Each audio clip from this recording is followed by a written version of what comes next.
ဝါဆိုလာပြီအမှတ်တရဒီကနေ့မြန်မာပြက်ကလေးအရာဝါဆိုလာပြီနေ့ကြာရောက်လာတာအဲ့ဒီဝါဆိုလာပြီနေ့ဟာလွန်ခဲ့တဲ့နှစ်ပေါင်း1600ကျော်ကဒီဝါဆိုလာပြီနေ့မှာရဗုဒ္ဓရဲ့ဘဝနဲ့ဆက်ဆက်ပြီးတော့ထူးခြားတဲ့ဖြစ်စဉ်တွေဟာ၄မျိုးကြုံခဲ့တယ်ဆိုတာ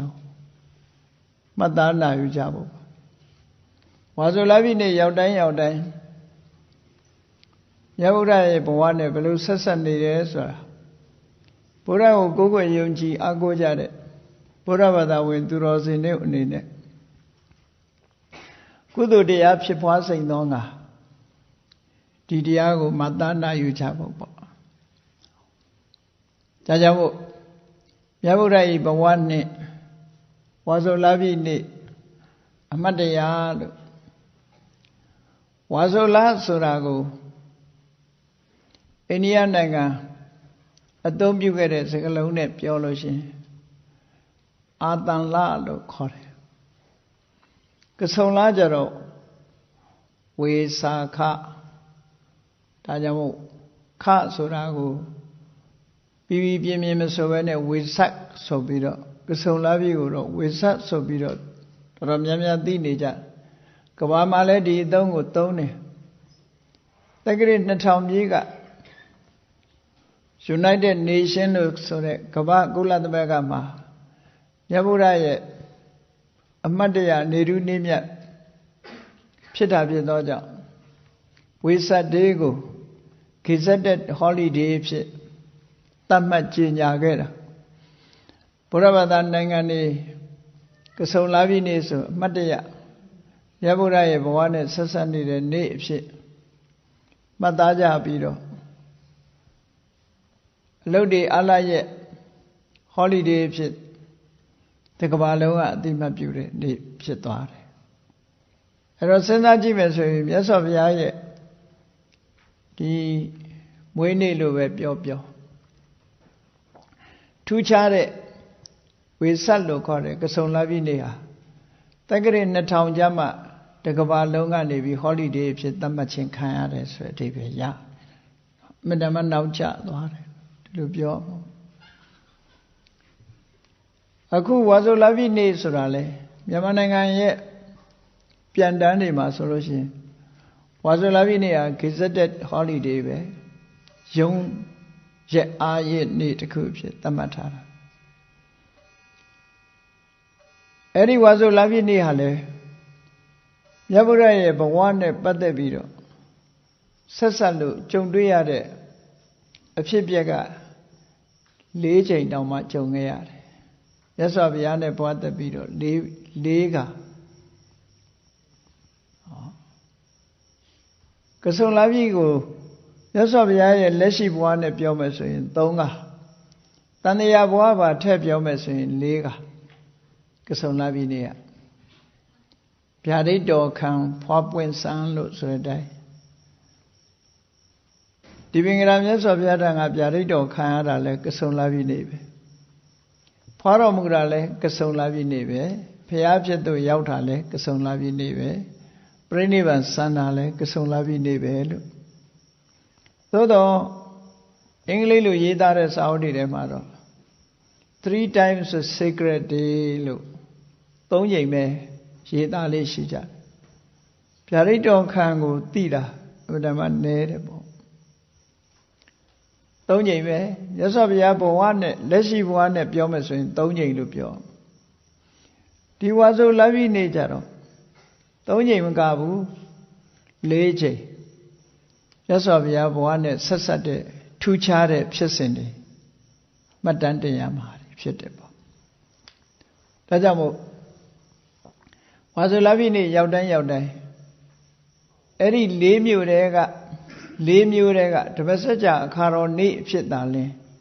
လူသိများပြီးတော့နေကြတယ်ကျန်တာတွေတိမ်မြုပ်ပြီးတော့နေတယ်အဲ့တော့ဓမ္မစကြာအခါတော်နေ့ဆိုတာအဖြစ်ပြ၄ခုတည်းကတစ်ခုမျှတာဖြစ်တယ်ပေါ့အားလုံး မြတ်စွာဘုရားဘဝနဲ့ဆက်ဆက်ပြီးတော့ပြောမယ်ဆိုရင်၄ခါလို့အဲ့ဒီ၄ခါကိုမှတ်သားကြဖို့ဘုရားဝန္တအထက်ကထာမှာ၄ခါကြုံရပုံနဲ့ပတ်သက်ပြီးတော့ဘယ်လိုရေးသားမှတ်တမ်းတင်ထားတော့ဆိုမဟာပုရိသောပနဥတ္တရာတန်လနခတေနေဝမတုကုတ်စိန်ဩကမတိဥတ္တရာတန်လဆိုတာဝါဆိုလပြည့်နေ့ကိုအာတန်လနခအာတန်လဆိုတဲ့လာရရဲ့နာမည်ကနခနာမည်ကြီးပဲအကုန်လုံးကောင်းကင်ကနခနဲ့လပြည့်ဝန်းတို့ရှင်တွဲပြီးတော့ထွက်ပေါ်လာတဲ့အမှတ်သားနဲ့လာတွေကိုပေရင်ကျမ်းကနေမှာခေါ်ဆိုးလာခဲ့တာဒါကြောင့်မို့လာရရဲ့နာမည်ဟာနခနဲ့တွဲပြီးတော့ခေါ်တယ်မြန်မာတွေကြတော့မြန်မာကလင်နာမှာတော့အဲ့ဒါလို့ခေါ်တာမဟုတ်ဘူးနော်တကူးဆိုတာနှစ်တကူးတဲ့လာမို့ခေါ်တာနဲ့တူပါတယ်တာကူးလို့ခေါ်ကြနောက်ပိုင်းကျတော့ပြောင်းလဲလာတာအတာကူးပြောင်းလို့တာကူးကနေတကူးလို့ဒီလိုအဲ့ဒါလို့ပြောင်းလဲခေါ်မှုတွေပေါ့ဝါဆိုဆိုတာကြတော့တန်ဃာတွေဝါဆိုတဲ့လာမို့ခေါ်တယ်ပဲအဓိပ္ပာယ်ရတယ်ဝါခေါင်ဆိုတာကြတော့ခေါင်ဆိုတာကဟိုမိုးခေါင်တဲ့အခေါင်မျိုးပြောတာမဟုတ်သူကတန်းခေါင်ဆိုတဲ့ဟာမျိုးတန်းခေါင်ဆိုတာညရဲ့ဗဟိုချိန်ကိုပြောတာပဲအလဲကျတဲ့ချိန်ကိုပြောခုကလည်းဝါခေါင်ဆိုတာပြောလိုက်တဲ့အခါကျတော့3လထဲမှာသူကအလဲကောင်ကျတဲ့လလို့ဒီလိုဆိုလိုတာပေါ့နော်ဒါကနေ့ခေတ်မြန်မာပြည်မှာတော့ဝါဆိုလာပြီကျော်တရက်နေ့မှဝါဆိုတာဖြစ်သောကြောင့်ဝါဆိုလာဇန်တရက်နေ့မဟုတ်သည့်အတွက်ကြောင့်လအလဲကောင်ကျတယ်လို့ပြောလို့မရဘူးသို့တော့အိန္ဒိယထုံးတမ်းစင်လာရပြောမယ်ဆိုရင်ဝါဆိုဝါကောင်တော်တလင်းသတင်းကျွတ်လို့ဒီလိုရှိတဲ့ထဲမှာသူကအလဲဘဟိုကျတယ်ပေါ့အဲ့ဒါကြောင့်မလို့ဝါကောင်လကိုဝါရဲ့အလဲကောင်ကြလို့ဝါကောင်လို့ခေါ်လာပုံရတယ်ပေါ့ရှင်းတော့ကတော့ဝါကောင်လို့ခေါ်တာမဟုတ်ရှင်းတော့ကဝါကောင်လကိုနံကာလလို့လည်းသုံးတယ်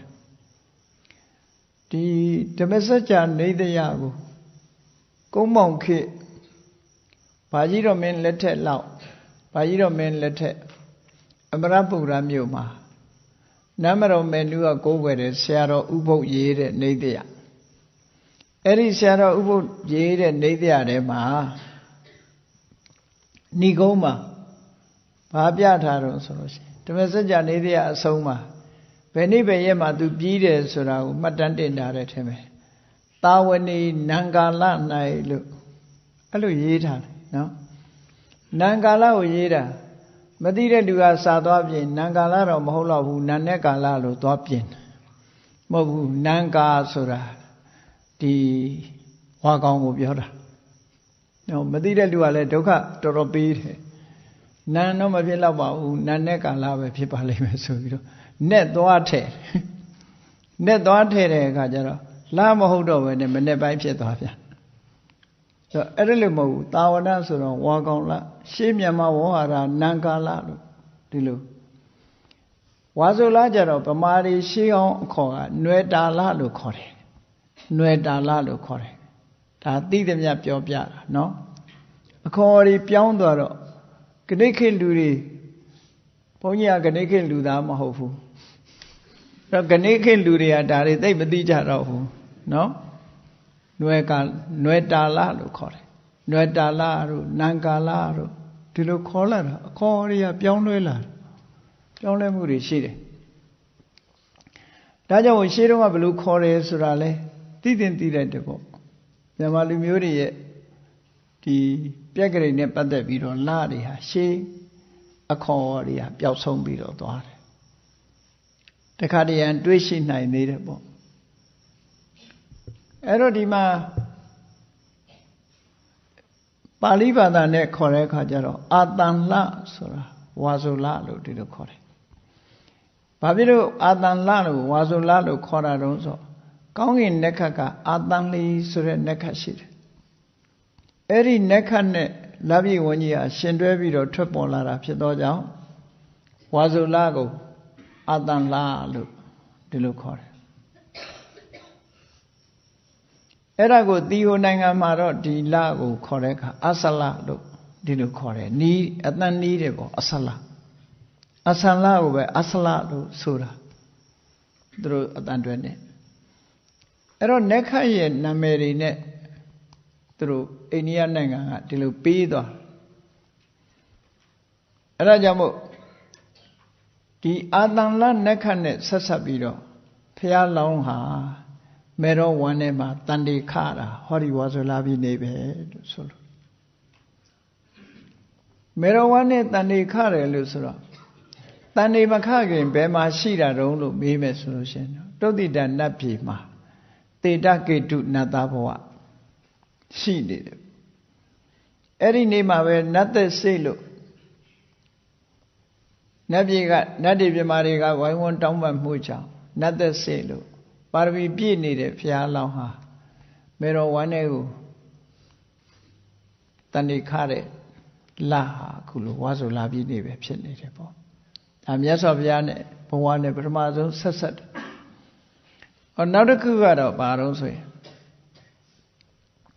မဟာဘိနိကမနာဘုရားလောင်းတော်ဟာတန်ဝေကရပြီးတော့နန်းတော်ကနေထွက်ခွာပြီးတောထွက်သွားတာအဲ့ဒါလည်းပဲဝါဆိုလာပြီးနေညကြီးမှာတောထွက်တာတဲ့ဟောဒီနေညတကောင်မှာတောထွက်တယ်လို့ဘုရားလောင်းတောထွက်တဲ့ညလည်းပဲတောထွက်တဲ့လဟာလည်းပဲဝါဆိုလာပြီးနေပဲဖြစ်တယ်ပေါ့ဒါဒုတိယတတိယကြတော့ဓမ္မစကြာဟောတာဝါဆိုလာပြီးနေပဲဣတိပတနာမိဂရာအောင်တော်မှာဓမ္မစကြာတရားဟောပြောခဲ့တယ်ဟောဒီဝါဆိုလာပြီးနေပဲနောက်တစ်ခုကတော့ဘာလို့ဆိုဖျားဖြစ်လို့ခொနဝါမြောက်တဲ့အချိန်မှာရေမီးအစုံတကိုးပြာတွေကပြပြီးတော့တာဝရိန္ဒနတ်ပြည်ကြွသွားတာလည်းပဲဝါဆိုလာပြီးနေပဲအဘိဓမ္မာတရားဟောဖို့တာဝရိန္ဒနတ်ပြည်ကြွသွားတာဝါဆိုလာပြီးနေပဲအဲ့တော့ဝါဆိုလာပြီးနေဟာအလောင်းတော်ဘုရားမိခင်ဝမ်းထဲမှာတန်နေတည်ခြင်းတောထွက်ခြင်းတပတ်စကြာတရားဟောပြောခြင်းဖျားဖြစ်လို့ခொနဝါမြောက်မှာတကိုးပြာရိဟာကိုပြပြီးတာဝရိန္ဒနတ်ပြည်ကြွရောက်ခြင်းဆိုတဲ့ထူးခြားတဲ့ဖြစ်စဉ်တွေဟာဒီတရက်ထဲမှာဖြစ်ပေါ်လာခဲ့တယ်လို့ဒါကြောင့်မို့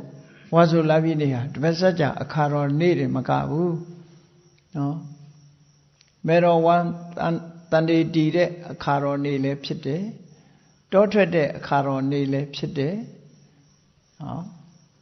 နောက်တစ်ခုကတော့တကိုးပြာရိဟာပြပြီးတော့တာဝရိန္ဒနတ်ပြည်ကြွတော်မူတဲ့အခါတော်နေ့လည်းဖြစ်တယ်လို့ဒီလိုဆိုတာပေါ့နော်အဲ့ဒီကအမတ်တရဖြစ်စိမ့်သောငါ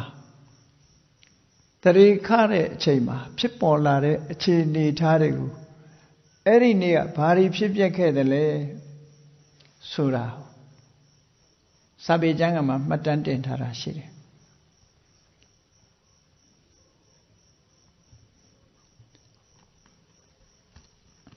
မေရောမာယာသုဒ္ဓရဏမင်းကြီးနဲ့မေရောမာယာတို့ကနေပြီးတော့ဖျားလောင်းဟာမွေးဖွားလာအဲ့တော့မာယာဒေဝီလို့ခေါ်တဲ့ဖျားရဲ့မေရောကြီးဟာဒီဆယ်ကျော်သက်ရွယ်မဟုတ်ဘူးဖျားလောင်းတန်နေခါတဲ့အချိန်မှာနေတတ်ထိန်တတ်နဲ့တည်တည်ငြိမ်ငြိမ်ရှိပြီးတော့ရင့်ကျက်တဲ့အရွယ်ရောက်သွားတယ်အလုံးခံမှန်းပြီးတော့ပြောတဲ့အခါဖျားလောင်တန်နေခတဲ့မေတော်ကြီးရဲ့အရွယ်ဟာဘယ်ချိန်လို့ဆို55နှစ်တဲ့နော်55နှစ်မြန်မာတွေကတော့အခုအသက်40ဆိုသွေးဆုံးတယ်လို့ပြောကြတယ်နော်အဲ့တော့ဖျားလောင်မေတော်ကြီးဟာ55နှစ်မှတူရီတော်သားဖြစ်တဲ့ဖျားလောင်ကိုယ်ရတာပေါ့အဲ့တော့ဒီဝါဆိုလမ်းကြီးနေမှာထူးခြားတဲ့ဖြစ်ပျက်တွေဖြစ်တယ်သက်50ဆိုတော့အမှန်တမ်းတည်ငြိမ်ပြီးတော့ရင့်ကျက်တဲ့အရွယ်ဖြစ်လာပြီတည်ငြိမ်တယ်ရင့်ကျက်တယ်အသိပညာလည်းအလွန်ထက်မြက်တယ်ဝ ဝါစုလပိနိမရောက်ခင်ကတည်းကသရင်သီလတွေစောင့်တည်ပြီးတော့အဲ့ဒီခေတ်အတိုင်းအတာရပေါ့ဘုရားမပွင့်သေးတော့သမထဝိပဿနာဆိုတာတွေတော့ကျင့်နိုင်တာမဟုတ်ဘူးသို့တော့ကိုချင်းသီလဥပုသ်ဆောင်တာတွေဘာတွေကတော့ရှိတယ်ပေါ့အဲ့ဒီချိန်မှာသူတော်စင်တွေရဲ့ဟောပြောချက်အရမေတော်ကြီးကလာပြီးနေမှာဥပုသ်ဆောင်ဒီဥပုသ်ဆောင်တဲ့အလေးထားဟာဘုရားပွင့်မှပေါ်တာမဟုတ်ဘူးเนาะဒါကြောင့်မို့အဲ့ဒီဥပုသ်သရင်စောင့်တည်ပြီးတော့အိယာဝင်အိပ်ဆက်တဲ့အခါမှာ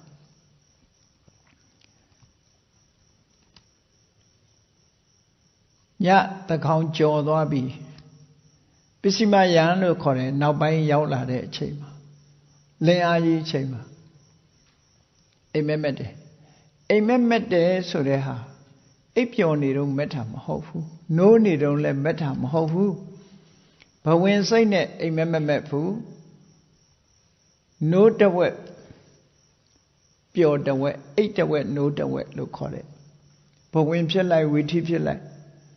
နှစ်ခုစကြားလေးမှာအိမ်မက်ဆိုတာမက်တတ်တယ်အိမ်မောကြနေပြီဆိုရင်အိမ်မက်မက်ဘူးနော်ဖြတ်ခနဲ့နိုးတယ်ဆိုရင်ပဲလူကသိတဲ့အနိုးမျိုးမဟုတ်ဘူးဒါကြောင့်မို့စာပေကျမ်းကမှာဘယ်လိုဆိုတော့ဆိုကပိမိတ်္ထပရောကပိမိတ်္ထကပိမိတ်္ထပရိတာဆိုကပိဆိုတာမြောက်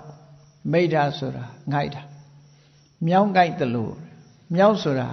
တစ်ပင်မောနေတဲ့အကောင်ဆိုဖြတ်ခနဲ့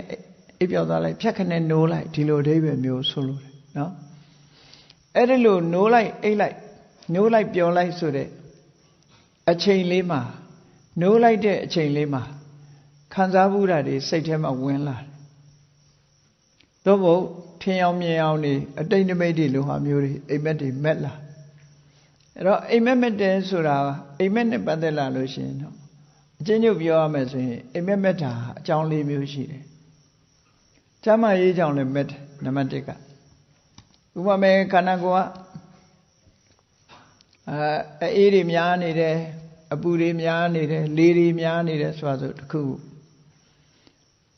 ဒါ၄ပါးတွေဟာမညီမျှဘူးဖြစ်နေတယ်အေးများနေပြီဆိုရင်ရေချိုးရတယ်လို့ဘာလို့အိမ်မက်မက်တယ်ရေချိုးနေတယ်လို့အိမ်မက်မက်ရေထဲကူးနေရတယ်အိမ်မက်မက်လေတွေများနေရင်တော့ကောင်းကင်ပြန်ရတယ်လို့ဘာလို့အိမ်မက်မက်ဒါလေတွေရဲ့သဘာဝနဲ့နိစ္စတာဟုတ်မယ်မျိုးစုံပေါ့နော်အဲ့ဒါလို့စိတ်ရခံစားမှုတွေနဲ့ရုပ်ရခံစားမှုတွေနဲ့တွဲဆက်ပြီးတော့ဖြတ်ခနဲ့အိမ်မက်ဖြစ်ပေါ်လာတယ်အဲ့ဒါဓာတုခောဘလို့ခေါ်တယ်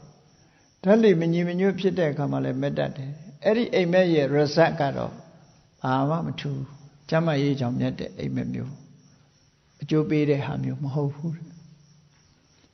နောက်တစ်ခုကြတော့ဘာလို့ဆိုရင်အနုဘူတပုပ္ပတဲ့နေ့လည်ကတွေ့ကြုံတာတို့ဟိုနေ့ကတွေ့ကြုံတာတို့ဟိုတစ်ခါတော့ကကြုံခဲ့တာတွေစိတ်ထဲမှာစွဲနေတဲ့ကြုံတွေ့မှုတွေအတွေ့အကြုံတွေကိုစွဲပြီးတော့ဖြတ်ခနဲ့အဲ့ဒါလေးတွေကအပိုင်းအစလေးတွေဖြစ်ပြီးတော့ထင်အောင်မြင်အောင်ဖြစ်လာတာအဲ့ဒါကြတော့ကြုံမှုတာကိုစွဲပြီးတော့မက်တယ်လို့ခေါ်တယ်အဲ့ဒါလည်းအကျိုးအပြစ်ဘာမှမဖြစ်ဘူးနောက်တစ်ခုကြတော့ဘာလို့ဆိုရင်ကိုယ်ကိုလိုလားတဲ့နတ်ဖြစ်စေမလိုလားတဲ့နတ်ဖြစ်စေကိုယ်နဲ့အနီးရှိနေတဲ့နတ်ကတခါတလေနတ်ပြောတာလည်းအကုန်မယုံနဲ့နတ်က6တွန်းနေတယ်နော်နတ်ကကိုယ်ကိုမကျင်လို့မှားတာနည်းနည်းပဲချကျင်လို့ကများတယ်အဲ့ဒါလို့6တွန်းလို့မဲ့တာမျိုးလည်းရှိတတ်တယ်တဲ့အဲ့ဒါကြတော့အမှန်မဟုတ်ဘူးတဲ့တခါကြတော့နတ်ကတတိပေးလို့မဲ့တာမျိုးမှန်တဲ့ခါမှန်တယ်မမှန်တဲ့ခါမမှန်ဘူးတဲ့အဲ့ဒါကြဟောနောက်ဆုံးတစ်ခုကြတော့ဘာလို့ဖြစ်ပေါ်လာမဲ့အခြေအနေတစ်ခုကိုအရေးပြတဲ့အနေနဲ့ကြွတင်ပြီးတော့ဖြစ်ပေါ်လာတဲ့ပုပ္ပနမိတ်လို့ခေါ်တယ်ရှေ့ပြေးနမိတ်အနေနဲ့မက်တတ်တယ်အဲ့ဒါကြတော့မှန်တယ်မှန်တတ်တယ်အခုဘုရားလောင်းမေတော်ကြီးမာယာဒေဝီဟာညအိပ်ဆက်ရင်းကနေပြီးတော့နက်နက်မလင်းခင်မှာအိမ်မက်မြင်မက်တယ်ဘယ်လိုမြင်မက်တုံးလို့ဆိုတော့သူအိပ်ဆက်နေတဲ့အချိန်မှာအရာလေးမျက်နှာကဝိုးဝင်းဝင်းနဲ့နမင်းကြီး၄ယောက်ကရောက်လာတယ် ရောက်လာပြီးတော့သူအိတ်နေတဲ့တလွန်ကြီးနဲ့ကွာထမ်းယူသွားကြတယ်ဟိမန္တာတောင်ဘက်ကိုမယူသွားကြတယ်အိမ်မက်ထဲမှာနော်မယူသွားပြီးတော့ဟိမန္တာတဲ့ကငွေတောင်သားကကြောက်လှိုင်ကူကြီး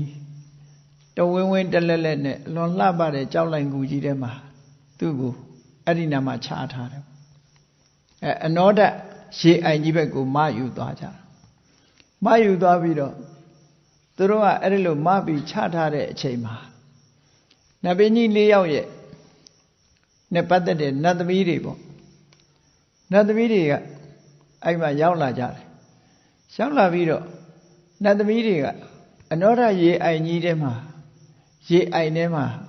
သူ့ကိုရေချိုးပေးကြအိမ်မက်ကလည်းကြာကြာနာနာမဲ့နေတာနော်သူရေချိုးပေးရလို့နန္တာရီလိမ့်ကြံပြီးတော့ရေချိုးပေးအဲ့ဒါလိုရေချိုးပြီးတော့တလုံးပေါ်မှာပြန်သိပ်တယ်ပြန်သိပ်ပြီးတော့ခုနငွေတောင်လှိုင်ကူကြီးထဲမှာမယူသွားကြပြီအဲ့ဒီမှာထားအဲ့ဒီအချိန်မှာဟိမန္တာငွေတောင်ကြီးပေါ်မှာကျက်စားနေတဲ့ဆင်မြူတော်ကြီးတစ်ကောင်ဆင်မြူတော်ကြီးလာနေတာမြင်ရတယ်အဲ့ဒီဆင်မြူတော်ကြီးကတောင်ပေါ်နေဆင်းပြီးတော့တဖြည်းဖြည်းလာပြီးအဲ့လှိုင်ကူကြီးထဲဝင်လာပြီးတော့မေတော်ကြီးအိတ်နေတဲ့တလွန်ကို၃ဘက်ပတ်လိုက်တယ်လက်ရရည်၃ဘက်ပတ်ပြီးတော့ဆင်ကြီးကရှေ့ခြေနှစ်ဘက်ကိုတုပ်ပြီးမေတော်ကြီးရဲ့နာမောင်းကြီးနဲ့မေတော်ကြီးရဲ့ဒီဝမ်းဘက်လက်ရဘက်ကနေပြီးတော့နာမောင်းကြီးနဲ့ထိပြီးတော့ဘလောက်များအေးဆက်ကြီးဖြစ်နေလဲတော့မသိဘူးအဲ့ဒီဝန်းထဲကိုခွဲပြီးတော့ဝင်သွားတယ်ဆိုတဲ့အိမ်မက်ပဲဆင်မြူတော်ကြီးကမေတော်ကြီးရဲ့ဝန်းထဲကိုဝင်သွားတယ်ဆိုတဲ့အိမ်မက်ပဲစိတ်ထဲကမက်တာပေါ့ဆင်ကြီးကဘယ်လိုလုပ်ဝင်နိုင်မှာတော့သို့တော့အိမ်မက်ထဲမှာအဲ့ဒါလိုကြုံရဘုန်းကြီးတို့ဆင်မြူမမက်ဘူးဆင်မဲကြီးတွေကြီးပဲမက်တယ်အဲ့တော့မက်ရင်လည်းတော့ကြောက်စရာကောင်းတယ်ကောင်းတာမမက်ဘူးဟုတ်အဲ့ဒါလို့ဝါဆိုလပိနေညမှာအဲ့ဒါလို့အိမ်မက်လိုက်တဲ့အချိန်လေးနဲ့ဘာနဲ့သွားတိုက်ဆိုင်နေတော့လို့ဆိုတဲ့အချိန်ဟိုတုတ်တိတာနတ်ပြည်မှာပန်းဥယျာဉ်နဲ့ရောင်းနေတဲ့တေတကေတုနတ်သားအချမ်းရံတွေကဝိုင်းပြီးတော့နာပါချဝိုင်းအောင်နေကြတယ်လူဆိုလို့ရှိရင်တေကနေ့အချိန်မှာဝိုင်းပြီးတော့နေကြသလိုနေမှာပေါ့အဲ့ဒီနတ်ကလည်းပုဗ္ဗနမိတ်တွေပြပြီးတော့နတ်ဘဝကနတ်သက်စီလို့စုတည်ရမယ့်အချိန်လေးပါဥယျာဉ်ထဲမှာအလုံးကနေဝိုင်းပြီးတော့အားပေးနေကြတဲ့အချိန်လေးပေါ့တေတကေတုနတ်သားလဲပြုတ်ခနဲ့သုတိစိတ်လဲကြာရောအခုဒီအိမ်မက်မက်တာအိမ်မက်မက်တာနဲ့ဒါလည်းသွားတိုက်ဆိုင်ဆင်မြူတော်ကြီးကဝန်းထဲမှာဝင်သွားတယ်ဆိုတာအိမ်မက်မက်လိုက်တယ်အဲ့ဒါနဲ့နိုးလာတော့သုတ္တရဏမင်းကြီးကိုမနေ့ကျတော့အကျိုးအကြောင်းပြောပြဘုရင်ကြီးကပုံနာတွေ64ယောက်ဆင့်ခေါ်လိုက်တယ်ဘုရင်ကျွမ်းကျင်တဲ့ပုံနာတွေကိုဆင့်ခေါ်လိုက်ပြီးအိမ်မက်ရဲ့အကျိုးအပြစ်ကိုဖတ်ခိုင်းတာပေါ့နော်ကြာကြာနာနာပုံနာတွေလည်းဝတ်စားလှပစွာဝတ်ပြီးတော့စင်တစားတွေနဲ့ပြည့်ပြည့်စုံစုံဘုရင်ကြီးခေါ်တဲ့စီအကုန်လုံးရောက်လာကြပြီအိမ်မက်အကြောင်းကိုပြောပြတဲ့အခါကျတော့ပုံနာတွေကဘုရင်ကျမ်းဂန်နဲ့ညှိနှိုင်းပြီးတော့ရှင်မင်းကြီးရဲ့ဒီမိဘရဲ့ခေါင်းကြီးမှာဒါတန်တေတည်ခြင်းပဲဖြစ်ပါတယ်တန်တေတည်တဲ့ပုဂ္ဂိုလ်ကလည်းတမ္မာပုဂ္ဂိုလ်မဟုတ်ဘူးလောကမှာအထွတ်မြတ်ဆုံးပုဂ္ဂိုလ်ဖြစ်မယ်လူဘဝမှာနေမယ်ဆိုရင်စကြဝဠာမင်းဖြစ်ပြီးတော့တောထွက်မယ်ဆိုရင်ဖျားဖြစ်မဲ့ပုဂ္ဂိုလ်မျိုးတကယ်တော့လေဖျားဖြစ်ဖို့ရပို့ပြီးတော့သိကြတယ်ဆိုတဲ့အကြောင်းသူတို့ရဲ့ဘေရင်ကျမ်းကအရာဟောတာဘေရာကျမ်းတွေကဒါဖြင့်ဘေရင်ဆရာတွေကတဲမှန်လားပါလားလို့ဘယ်လိုလုပ်သိတာတုံးလို့မေးเสียရှိတယ်ဒီဘေရာကျမ်းတွေကအစဉ်လာသင်လာတယ်ဆိုတာဘယ်သူကစပြီးဘေရင်ကျမ်းတွေကိုရေးလာလို့ တိကျမှန်ကန်မှုတွေရှိတာလဲလို့ဆိုဒီယသိ8ယောက်ပေရင်ကျမ်းတွေကိုစပြီးတော့ယသိက8ယောက်ရှိတယ်အဲ့ဒီယသိတွေဟာသမထကျင့်စဉ်တစ်ခုကိုကျင့်ပြီးတော့ဒိဗ္ဗစကုဝိညာဉ်ရပြီးအောင်မြင်စွမ်းအားအမတန်မှထက်မြက်တဲ့တမာတိစွမ်းအားတွေနဲ့ဒီလိုဖြစ်ရင်ဘာအိမ်မက်ဒီအိမ်မက်ကဘယ်လိုအကျိုးဒါလုပ်ရင်ဒါဖြစ်တယ်ဆိုတာတွေလူရဲ့ပုံမှန်ဒီလိုဆိုလို့ရှိရင်ဘယ်လိုအကျိုးပေးမယ်ဆိုတာတွေသူတို့ကကသဗ္ဗမြတ်စွာဘုရားကဟောပြောတဲ့ကံကြမ္မာတွေနဲ့သူတို့မြင်တဲ့ဒိဗ္ဗစကုအဘိညာဉ်နဲ့လူတွေရဲ့ဖြစ်ပျက်နေတဲ့အခြေအနေတွေပေါင်းစပ်ပြီးတော့ဟောစရမ်းတွေကိုရေးထားခဲ့တာဟောဘယ်လိုအိမ်မက်မဲ့ရင်ဘယ်လိုဖြစ်မယ်သို့မဟုတ်နော်ဘယ်လိုရုပ်လက္ခဏာရှိတဲ့ပုဂ္ဂိုလ်ကဘယ်လိုဖြစ်တယ်ဆိုတာ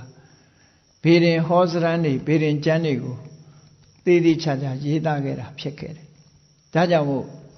ရန်ရည်ရန်ဟောဒီလိုမဟုတ်ဘူးဘေးတာကျမ်းတွေမှာခိုင်မာတယ်အခုခေတ်ကြောက်တန်လေးနဲ့တွက်တာတော့မပြောတတ်ဘူးအဲ့ဒါတော့ခဏန်းလေးနဲ့နော်ဒါလည်းအခြေခံကတော့အဲ့ဒီကျမ်းတွေကနေပြီးတော့လာတဲ့ဟာတွေကိုအခြေခံပြီးတော့မြန်မာလိုရေးထားတဲ့ဘေဒင်ဟောစရမ်းတွေဆိုတာရှိတာပဲအိန္ဒိယလာတဲ့ကျမ်းဂန်တွေကနေကြည့်ပြီးတော့ဟောကြတာများဒီလိုဆိုတာအဲ့ဒါကြောင့်မို့လို့ဗေဒကျမ်းတွေတတ်တဲ့ဗြဟ္မဏတွေကနေဟောကြတယ်ဟောကိန်းထုတ်တယ်ဘုရားကြီးနဲ့သုတ္တရဏဘုရင်ကြီးတို့ဝမ်းမြောက်ဝမ်းသာဖြစ်တယ်ပေါ့တဲ့ရွယ်လေးရလာမှသာယရနာထွန်းကားတယ်ဆိုဝမ်းသာစရာဖြစ်လာတာပေါ့နော်ဟောအဲ့ဒါလို့ဒီလိုဖြစ်ပြကြုံခဲ့တာဟာလည်းပဲဝါဆိုလာပြီနေတာဖြစ်တယ်တဲ့ဒီဝါဆိုလာပြီနေအခါသမ ्या အဲ့တော့ထူးခြားချက်တွေကဘာတွေဖြစ်တော့ဘုရားလောင်းတန်နေခါတာခုနကအိမ်မက်နဲ့သရေခလာတာဒါရင်ဖြစ်သလားလို့ဆိုတိုက်ဆိုင်ကြီးကမိဖုရားကြီးရဲ့ဝမ်းထဲကိုဆင်မြူတော်ကြီးကလည်းပဲလက်ရနန်တောင်းကိုခွဲပြီးတော့အတွင်းနဲ့လည်းဝင်လိုက်ရောဘာဖြစ်သွားတော့ဆိုငလျင်ကြီးတုံဟီးသွားတယ်အချိန်ကြိုက်ပဲအဲ့ဒီအချိန်လေးမှာငလျင်လှုပ်တာဟာဒေတာလေးတစ်ခုတင်လှုပ်တာမဟုတ်ဘူးစัจ java လာတစ်ခုတည်းတင်လှုပ်တာမဟုတ်ဘူးစัจ java လာ1000ထိအောင်လှုပ်တယ်ဟောအခုလို့ကဘာဂျိုကြီးပေါင်း1000လို့ဒီလိုပြောမှာပေါ့ကောင်းကင်မှာရှိနေတဲ့ Earth planet ပေါ့ခုခေတ်လို့ပြောလို့ရှိရင်တော့ Earth planet ကဘာဂျိုကြီး1000ဟာတပြိုင်နဲ့အဲ့ဒီအချိန်မှာလှုပ်သွားဒါအမှန်တန်ထူးဆန်းတဲ့အထိမ့်မှတ်တစ်ခုအနေနဲ့ဖြစ်ပေါ်လာတာငလျင်လှုပ်သွားတဲ့အချိန်မှာဒီထူးထူးခြားခြားတွေက32မျိုးအဲ့ဒီမှာဒီအမတ်တရဖြစ်ပေါ်သွားတာတတိထားမဲ့တဲ့လူလည်းရှိမယ်တတိမထားမိတဲ့လူလည်းရှိမယ်တရေခါတဲ့အချိန်လေးမှာဖြစ်ပျက်သွားတဲ့အဖြစ်ပျက်တွေကအမှန်တမ်းထူးဆန်းတာအမှန်တမ်းထူးဆန်းတာတွေဖြစ်တယ်အံ့ဩဖွယ်ရာတွေကြီးပဲဖြစ်တယ်စัจ java လာ1000ကြီး1000လုံးဟာမှောင်မိုက်မနေပဲနဲ့အဲ့ဒီအချိန်မှာလင်းသွားတယ်တဲ့လင်းချင်းကြီးဖြစ်သွားတယ်ဒါနံပါတ်1နံပါတ်2ကျတော့မျက်စိမမြင်တဲ့လူတွေအဲ့ဒီအချိန်မှာမြင်သွားကြတယ်တဲ့တော်တော်ဒါကတော့အမှန်တမ်းထူးဆန်းတဲ့ဟာပေါ့နော်မျက်စိမမြင်တဲ့လူတွေဘယ်မျက်စင်းမှလည်းမခတ်ရဘူးမျက်စိလည်းမခွဲမကူးရပဲနဲ့အဲ့ဒီအချိန်လေးမှာ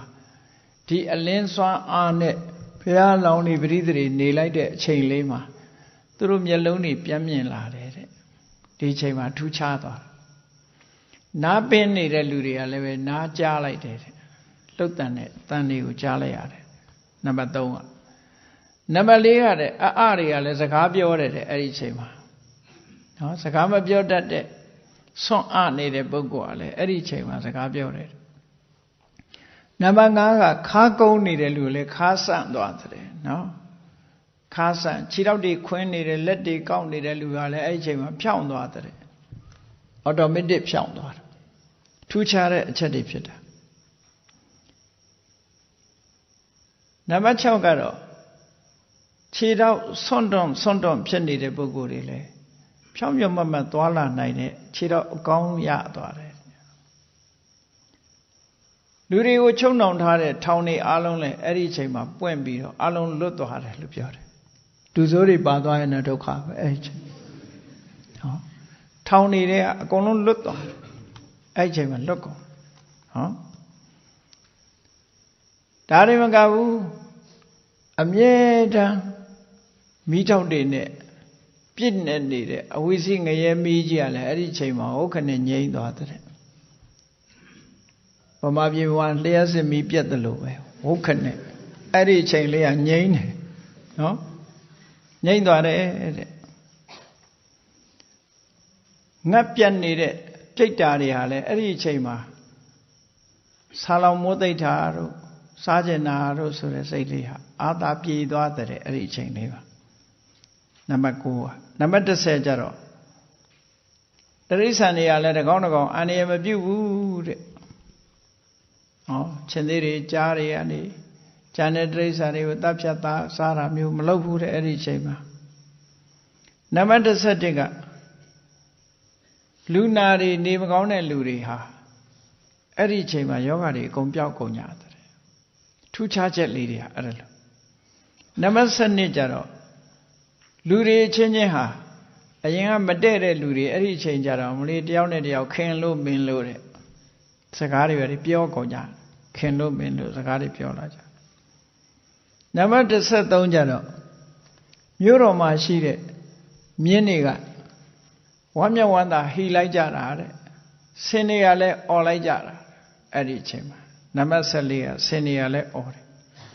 နံပါတ်15ကလူတွေမတီးမှုတ်ဖဲနဲ့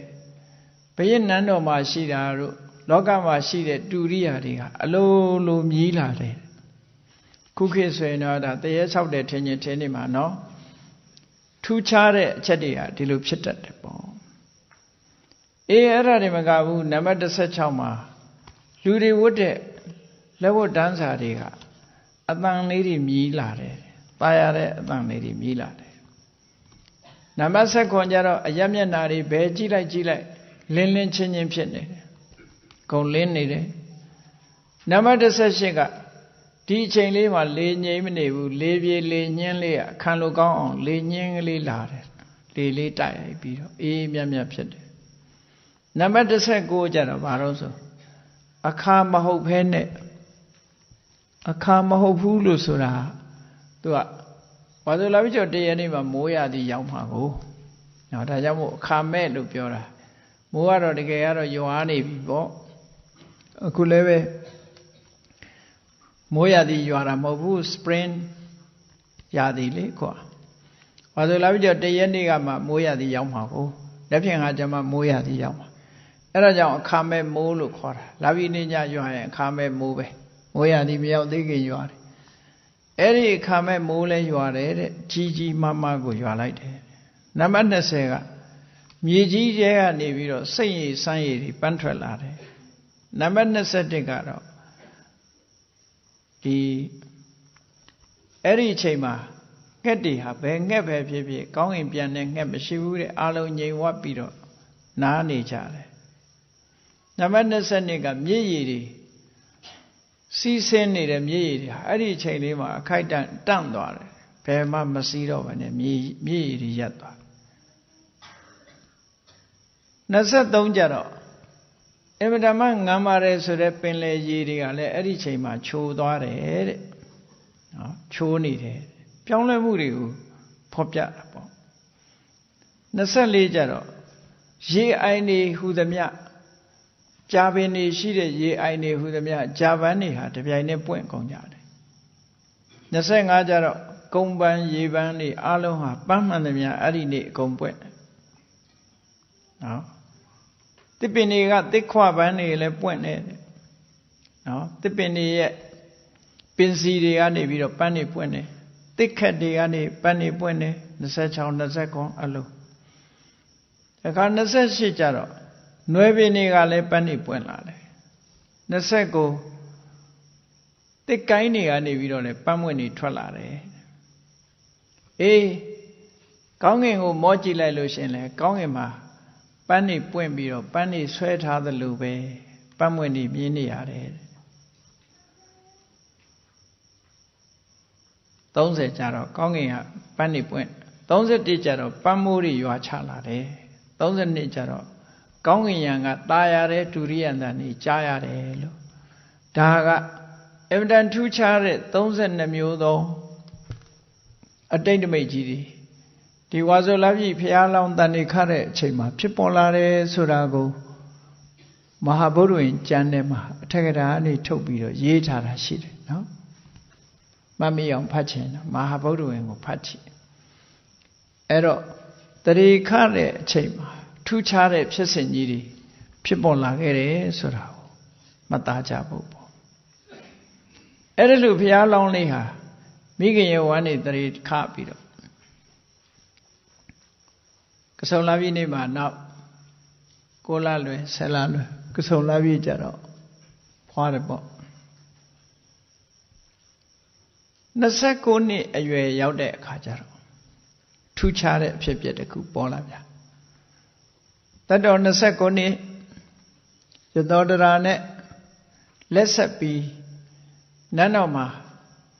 ဘုရင်ကြီးကနေပြီးတော့စီးတဲ့ဥစ္စာတွေလူစည်းစိမ်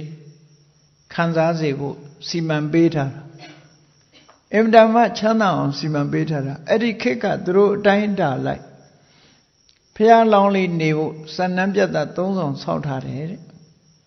ဆောင်းရသည့်အတွက်နှွေးနှွေးထွေးထွေးရှိအောင်စီမံဆောက်လုပ်ထားပြီနှွေးရသည့်အတွက်ကြတော့ခုခေတ်လိုအဲယာကွန်နေပါလိမပေါ်သေးတော့သူကနှွေးရသည့်အတွက်ကြတော့သူကအေးအောင်မြအောင်ဆိုပြီးတော့ရေကန်နေနဲ့အပေါ်မှာလိုအပ်တဲ့အခါမှာဒီရှည်ပန်းနေနဲ့ဘာတွေနဲ့လှုပ်ပြီးတော့ဆောက်ထားတယ်နှွေးရသည့်အတွက်မိုးရသည့်အတွက်မှလည်းအပူအေးမြတ်မြတ်တာချမ်းချမ်းသာသာနေရအောင်လို့ဆိုမိုးရသည့်နဲ့တင့်တော်တဲ့နံပြတ်သက်ဆောင်လဲဆောက်ထားတာချမ်းချမ်းသာသာဒီဖះလောင်းလေးဟာသူ့အိမ်မှာနေရသူခုမှလာတုတ်တံမှာမြတ်စွာဘုရားသူကိုယ်တိုင်ထုတ်ဖော်ပြီးတော့ဟောခဲ့တာရှိတယ်အေးငါလူဘဝနေတုန်းကအလွန်ပဲတက်တက်တာတာနေခဲ့ရတယ်တဲ့ငါတို့အိမ်မှာဆိုလို့ရှိရင်တခြားအိမ်ကအလုတ်သမားတွေကိုအဲ့ဒီခေတ်ကထမင်းကျွေးတဲ့အခါဘာနဲ့ကျွေးတော့ဆိုစကွဲထမင်းနဲ့ပုံရိပ်ဟေးမဲ့ကျွေးတယ်တဲ့ငါအဖေအိမ်မှာကြတော့အဲ့ဒီလိုမဟုတ်ဘူးတဲ့တလေးတံပေါက်ဆွမ်းကျွေးတယ်တလေးတံပေါက်ထမင်းကိုကျွေးတာတဲ့ဒါဘုရားလောင်းသူကိုယ်တိုင်ပြောတဲ့စကားနော်ပြီးတော့သူနေဖို့စံနှံပြတ်တာ3ဆောင်ဆောက်လုပ်ပြီးတော့သူဟာချမ်းချမ်းသာသာနေခဲ့ရတယ်ဆိုတဲ့အကြောင်းလေးကိုထုတ်ဖော်ပြောတယ်ဒုက္ခမလာတုတ်တံဆိုတာရှိတယ်ပေါ့အင်္ဂုတ္တရနိကေမှာအဲ့ဒါလို့ချမ်းချမ်းသာသာနေရပေမဲ့လို့အချိန်တန်အရွယ်ရောက်လာအသက်တော်29နှစ်ရောက်တဲ့အခါစဉ်းစားဉာဏ်တွေရှိလာထူးခြားချက်တဲ့ဖြစ်စဉ်တွေတွေ့ပြီးတော့စိတ်ဝင်စားမှုတွေ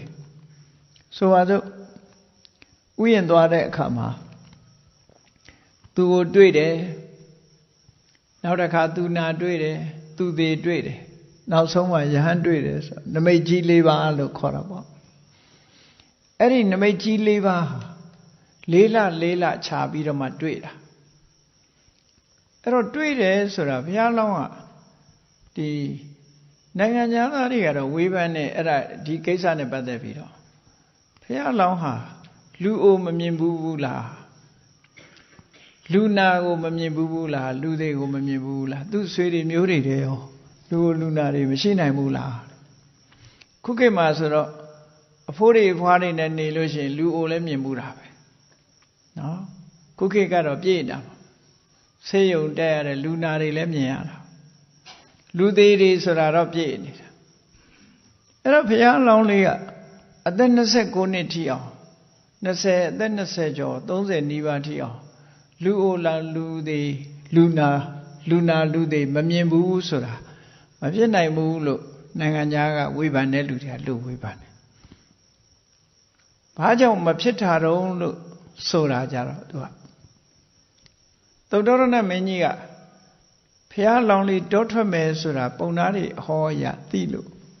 သူ့သားရဲ့မြင်ကွင်းရှိမှာအိုမင်းတယောက်မှမနေစေရဘူးသူစီမံထားတာရှိတယ်ပေါ့နော်ဘယင်ခေတ်ဆိုတော့လှုပ်လို့ရမှာပဲဒါတော့ပြောလို့ရတယ်အိုတဲ့လူတွေတယောက်မှဒါဖြင့်ဆွေတဲ့မျိုးတဲ့ကအဖိုးကြီးဖွားကြီးတွေတောဖို့ခံမှာပေါ့အဲ့ဒါဆိုရင်သေချာနေနော်ဆွေတဲ့မျိုးတဲ့ကအဖိုးကြီးဖွားကြီးတွေတောပို့ထားတာဘုရားလောင်းလေးမြင်ခွင့်အဲ့တော့သူတို့ခေတ်ကတော့နေကြထိုင်ကြတာတွေကအပြင်ထွက်ပြီးတော့သွားလာလှုပ်ရှားမှုတွေသိမရှိဘူးအင်တန်မှချမ်းချမ်းသာသာနေတာဆိုတော့ဘုရားလောင်းလေးကိုသူနေဖို့အတွက်ကဘာလေးတစ်ခုဖန်ဆင်းပေးထားတယ်ဖန်တီးပေးထားတဲ့အနေအထားမျိုးတစ်ခုရှိလိမ့်မယ်အဲ့ဒီသူ့အတွက်တီးခြားကဘာလေးဖြစ်ပြီးတော့လူငယ်လူရွယ်တွေနဲ့ပဲသူကပျော်နေတာအဖိုးကြီးတွေဖွားကြီးတွေသူ့မြင်ကွင်းထဲမှာရောက်မလာဆွေတွေမျိုးတွေတည်းရှိကောင်းရှိတော်လဲအဲ့ဒီအချိန်မှာရောက်လာမှာမဟုတ်လူနာဆိုတာလည်းမမြင်ဘူးဒီလိုမဖြစ်နိုင်ဘူးလို့တော့ပြောလို့မရဘူးအိန္ဒိယထုံတန်းစင်လာအရာသူက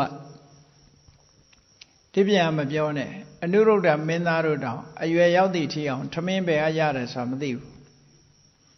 သူသိတာဘာလို့ဆိုရင်ထမင်းစားခြင်းသူထမင်းစားတယ်လို့ပြောလိုက်တာနဲ့ရွှေကွက်ထဲမှာထမင်းနေထည့်ပြီးသား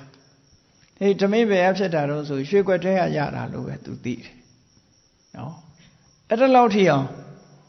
မသိအောင်ထားလို့ရတယ်ဆိုရင်အဲ့ဒီခေတ်ရဲ့ဒီအထက်တန်းစားတွေရဲ့